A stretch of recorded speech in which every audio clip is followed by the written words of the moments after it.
નમસ્કાર, હું છું પ્રિયા અને તમે જોઈ રહ્યા છો જનતા કી જાણકારી ન્યૂઝ।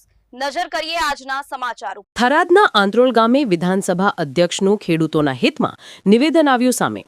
ગડસીસર અને ઢીમા બંને કેનાલોમાં છોડાશે નર્મદાનું પાણી। ખેડૂતોએ શિયાળુ સિઝનમાં વાવેતર કર્યું છે, જેને લઈને અધ્યક્ષે કરી જાહેરાત। અનેક વિસ્તારોમાં હજુ પાઇપલાઇન નંખાવાનું ચાલુ છે, એટલે ગામોના તળાવો પણ ભરાશે। અધ્યક્ષ વાવ થરાદ સહિત બનાસકાંઠા જિલ્લામાં હાલ શિયાળુ સિઝનનું વાવેતર થઈ રહ્યું છે। કેનાલમાં પાણી છોડવાની માંગ વચ્ચે 2 દિવસમાં પાણી છોડાશે તેવું અધ્યક્ષે આપ્યું નિવેદન। રિપોર્ટ ભરત ઠક્કર, ડીસા, બનાસકાંઠા।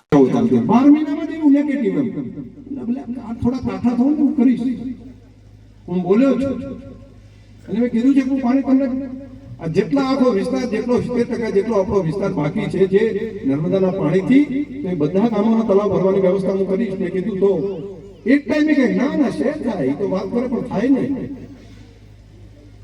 અત્યારે તળાવ ભરવા માટેની પાઇપો નાખવાનું કામ ચાલુ થઈ ગયું છે અને વગર ઉદ્ઘાટન કરી નાખ્યું છે અને હજુ એનું અમુકને તો ભરોસો નથી કે ઈ તળાવ હોય પણ કે આ તો માથોડું મોટી પાઇપો છે, આ પાઇપો પાણીમાં વળી ભરાતી હશે।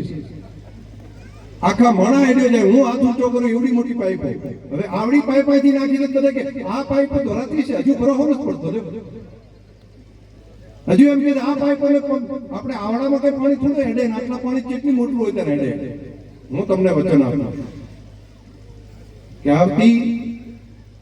કે આવતા વર્ષની અંદર ચાલુ વર્ષ એની અંદર કામ પૂરું કરીને ગામડે તળાવના પાણી તળાવ વધારવા માટે તમને નિમંત્રણ આપીશ, બોલાય।